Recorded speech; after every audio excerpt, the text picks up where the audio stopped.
28 दिसंबर को शहर अहमदाबाद के रखियाल एरिया में अल्ताफ़ खान और उनकी टीम के द्वारा इत्तेहाद मिल्लत कॉन्फ्रेंस का आयोजन किया गया था। ये कॉन्फ्रेंस में हिंदुस्तान के मशहूर मौलाना उबैदुल्ला खान आज़मी भी तशरीफ़ लाए थे। उन्होंने उनके तकरीर में गोमतीपुर के 4 तोड़ा कब्रिस्तान का मसला उठाया। 4 तोड़ा कब्रिस्तान में गैर कायदे जो लोग रहते हैं उनके बारे में उन्होंने अपनी तकरीर में बताया कि कितना बड़ा गुनाह है कब्रिस्तान में गैर कायदे रीत से रहना। इत्तेहाद मिल्लत कॉन्फ्रेंस में मौलाना हबीब कारी अहमद अली साहब और शहर अहमदाबाद के कई मशहूर हस्तियां भी हाजिर रही थी। गुलाम साहब ने बड़ी अच्छी तस्वीर खींची। परवरदिगार फरमाता है इन्नल्लाह ला युगय्यिरु मा बिकौमिन हत्ता युगय्यिरु मा बिअनफुसिहिम। परवरदिगार किसी भी कौम की हालत उस वक्त तक नहीं बदलता जब तक वो कौम अपनी हालत को बदलने के लिए तैयार ना हो। तो आज इस बात की जरूरत है, जिस हसास मसले पर आपको यहां बुलाया गया है, इस मसले की गंभीरता को गंभीरता के साथ लेने की जरूरत है। एक बात है इंसान की, अपने बुजुर्गों की कब्रों की हिफाजत करो, तुम्हारी इंसानियत का मुकद्दर चमकेगा। और अपने बुजुर्गों की कब्रों की हिफाजत करने में अगर आप नाकाम रहे और जिंदा दरिंदों को वहां से निकालने की कोशिश आपने नहीं की तो न समझोगे तो मिट जाओगे हिंदी मुसलमानों। तुम्हारी दास्तां तक भी ना होगी दास्तानों में। आज जिंदा इंसानों के मकानात पर जब बुलडोजर चलते हैं, आज जिंदा इंसानों का घर जब लोग दुश्मनी में जलाते हैं, तो आप जिंदा लोगों को बहुत तकलीफ होती है। और मुसलमान चीखता चिल्लाता है कि हमारे घर पे बुलडोजर चला दिया गया। मुसलमान चीखता और चिल्लाता है कि हमारे घर में आग लगा दी गई। मगर यही मुसलमान अपने बुजुर्गों की कब्र पे आग लगा रहा है तो इसे कोई शर्मिंदगी नहीं हो रही है। अपने बुजुर्गों के कफन तार तार कर रहा है तो इसे कोई शर्मिंदगी नहीं हो रही। फसादात के बाद उजड़े हुए खानदान को अगर कुछ लोगों ने कब्रिस्तान की जमीन पर रचाया और बसाया तो उनकी मजलूमियत को पनाह इसलिए नहीं दिया गया था कि वो जालिम बनकर कब्र में रहने वालों पर जुल्म के आतंकवादी कोड़े बरसाए। आप याद रखिएगा, मुर्दा तो कहने वाली बातें हैं इस्तिलाह की, मर जाने वाली बात भी कहने वाली है इस्तिलाह की। हिंदुस्तान की सरजमीन पर, यह सरजमीन मेजबान सरजमीन है। इस जमीन ने हर बाहर से आने वाले को वेलकम कहा है। मेरे अरब को आई ठंडी हवा जहां से, मेरा वतन वही है, मेरा वतन वही है। चिश्ती ने जिस चमन में वहदत का गीत गाया, मेरा वतन वही है, मेरा वतन वही है। हिंदुस्तान, वो हिंदुस्तान जिसमें पहला आदमी कदम रखकर हिंदुस्तान में आदमियत की पहचान बना।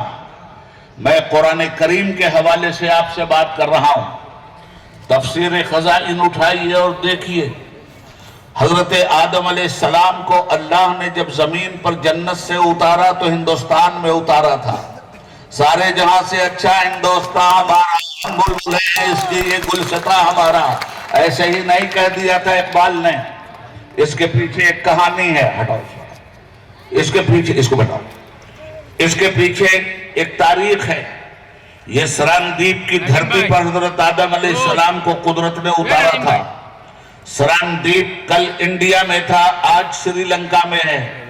और हमारे हिंदुस्तान का बंटवारा तारीख की रोशनी में एक बार नहीं हुआ है, 8-8 बार हुआ है। ये पाकिस्तान हिंदुस्तान का 7वां बंटवारा था और ये बांग्लादेश हिंदुस्तान का 8वां बंटवारा है। मगर तू न मिट जाएगा ईरान के मिट जाने से, है आज उर्श तातार के अफसाने से।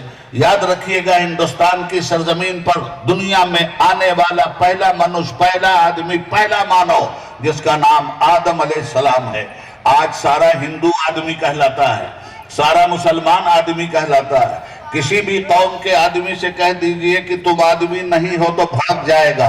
हम आदमी नहीं हैं तो क्या आपको जानवर दिखाई देते हैं? हर आदमी, हिंदू अलग है, मुसलमान अलग है, सिख अलग है, ईसाई अलग है, मगर सब आदमी हैं। सब अपने को आदमी कहते हैं। किसी से आदमियत का ताज छीन लीजिए तो नाराज हो जाएगा। किसी से कह दीजिए तुम आदमी नहीं हो, मुसलमान से कहिए तो मुसलमान नाराज, हिंदू से कहिए तो हिंदू नाराज, ईसाई से कहिए तो ईसाई नाराज, यहूदी से कहिए तो यहूदी नाराज, बौद्धिस्ट से कहिए तो बौद्धिस्ट नाराज, सिख से कहिए तो सिख नाराज। मालूम यह हुआ कि सारी दुनिया को इस बात पर इसरार है कि हम आदमी हैं। तो आदमी क्यों हैं? इसलिए कि पहले इंसान का नाम था आदम, और उससे जो औलादें चली पूरी दुनिया में, मजहब चाहे जो भी उन्होंने अख्तियार कर लिया हो, मगर औलादे आदम होने की बुनियाद पर एक मुश्तरका रिश्ता इनका है जिसे आदमी कहा जाता है। मोहतरम सामीन, ये आदमी इस दुनिया में आया, आने के बाद ये आदमी आया था दुनिया को हयात बांटने के लिए। हिंदुस्तान की सरजमीन पर सूफिया आए, यही हजरत शाह आलम मौजूद हैं, यही कुतुब आलम मौजूद हैं, यही बड़े बड़े औलियाए किराम अहमदाबाद की धरती पे मौजूद हैं। ये बादशाहों की देन नहीं है आदमियत, ये मानवता सूफियों की देन है, संतों की देन है, खुदा के आरिफों की देन है। और ये प्याम दे गई है मुझे बाद सुबहगाही कि खुदा के आरिफों का है मकाम बादशाही। हिंदुस्तान वो जन्नत निशान धरती है जिस पर सुल्तानुल हिंद ख्वाजा गरीब नवाज ने हिंदू का हा निकालकर और मुस्लिम का मां निकालकर हम बना दिया था, ताकि मजबूत हिंदुस्तान दुनिया के नक्शे पे नजर आए।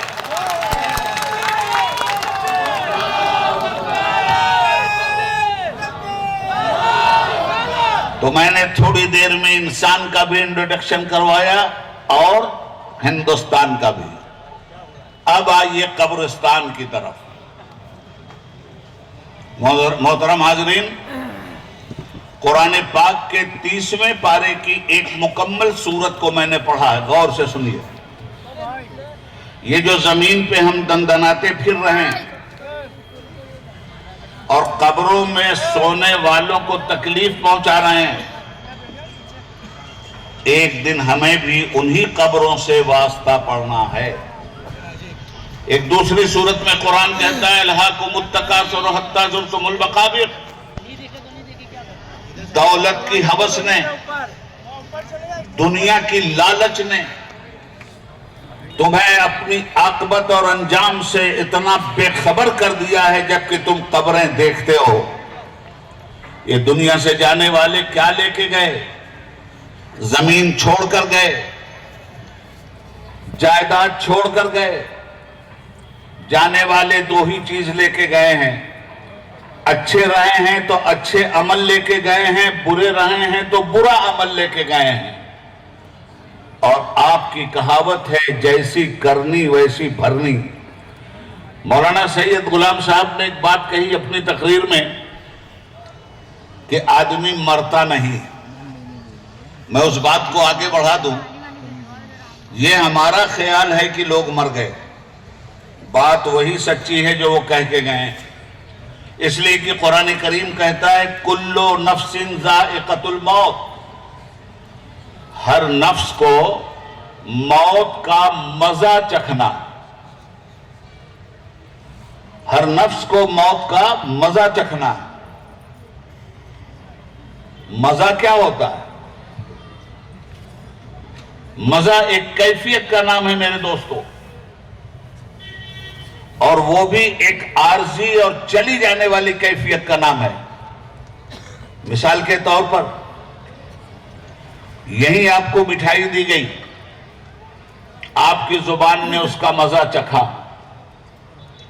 मगर पानी की एक ही कुल्ली ने उस मजा को गायब कर दिया। जिस चीज का भी मजा जुबान चखती है वो मजा हिस्सी वजूद नहीं रखता, वो एक सेकंड के लिए आता है, एक कैफियत है, और उसकी इतनी भी हैसियत नहीं कि पानी का एक घोंट वो बर्दाश्त कर सके। पानी के एक घोंट से मजा खत्म। तो ये मौत जिंदगी का खात्मा नहीं है, ये मौत नफ्स का मजा है। इंसान को मौत का मजा चखना है। मौत भी एक मजा है, और मजा परमानेंट नहीं होता, आता है और चला जाता है। इसीलिए इंसान मरता नहीं है। अब फलसफा सुनिए। अदम और वजूद, ये आपने सुना है। अदम का क्या मतलब और वजूद का क्या मतलब? जब कुछ भी नहीं था, हम भी नहीं थे, सिर्फ खुदा था और कुछ भी नहीं था, उसका नाम है अदम। और खुदा ने जब चीजों को पैदा कर दिया तो उसका नाम है वजूद। इस खास जुमले को जहन में रखिएगा। एक है अदम, जहां कुछ नहीं था, हम भी नहीं थे, मगर इल्मे इलाही में थे, और इल्मे इलाही ने वजूद बख्शा तो हम वजूद में आ गए। अब याद रखिए, जब नहीं थे, कुछ नहीं थे, वजूद आ गया तो ये वजूद मरने के लिए नहीं आया। ये मौत का मजा तो चख सकता है, मर नहीं सकता। हमारी गलतफहमी क्या है? हमारी गलतफहमी ये है कि बच्चा जिस दिन पैदा हुआ तो हम कहते हैं ये आज पैदा हुआ है, और जिस दिन इंतकाल हो गया हम कहते हैं आज ये खत्म हो गया है। मगर मैं आपसे कहता हूं, मां के पेट से पैदा होना ये जिंदगी की इब्तिदा नहीं है, और मौत का मजा चख कर कब्रिस्तान में जाना ये भी जिंदगी की इंतहा नहीं है। जब हम इस दुनिया में आए, इससे पहले भी हम मां के पेट में जिंदा थे। 9 महीने की जिंदगी बताती है कि हम वहां अच्छी तरह अपने हाथ पैर को हिला रहे थे। हमें हमारा खुदा मां के पेट में खाना पानी दे रहा था, और जब इस दुनिया में आए तो हमें हैरत हुई। दुनिया में आदमी बच्चा आता है तो क्या करता है? पहला काम रोता है। कभी समझा आपने कि पैदा होने वाला रो क्यों रहा है? ये रो इसलिए रहा है कि मां के पेट ही को अपनी नासमझी से ये सारी कायनात समझता था। 9 महीने तक अपने घर में था, समझता था बस यही दुनिया है। मगर जब दुनिया में आया तो रोया इसलिए कि इससे इसकी दुनिया छीन ली गई है, इससे इसका वतन छीन लिया गया है। मगर जब आंख खोली, रोशनी देखा, आसमान का लाजवर्दी शामियाना देखा, जमीन पे चरिंदों और परिंदों का चहचहाना देखा, गुलजारे हस्ती का खिलना और मुस्कुराना देखा, तब सोचा कि मैं तो गलतफहमी में था। वो माँ के पेट में जहां बैठा वो तो कैद खाना था, दुनिया तो ये है। मगर इस दुनिया से जब मौत का मजा चख करके, मौत का दरवाजा है एक दुनिया से दूसरी दुनिया में मुंतकिल होने का, और जब ये दूसरी दुनिया में गया और बरज़ख की दुनिया में जलवा हाय रब्बानी सामने आए, तो सोचने लगा और कहने लगा मैं तो बड़ा नादान था, मैं तो समझता था वो दुनिया ही सबसे बड़ी दुनिया है। मगर यहाँ बरज़ख में आने के बाद तो पता चला वो दुनिया तो माँ के पेट की तरह एक छोटा सा कैद खाना था, दुनिया तो ये है। तो दुनिया बदलती जाती है, याद रखना, दुनिया बदलती जाती है, याद रखना इस बात को, गौर से सुन लेना। पैदा हुए, बाप की पुष्ट में आए तब भी जिंदा थे, मां के पेट में आए तब भी जिंदा थे, इस दुनिया में आए तब भी जिंदा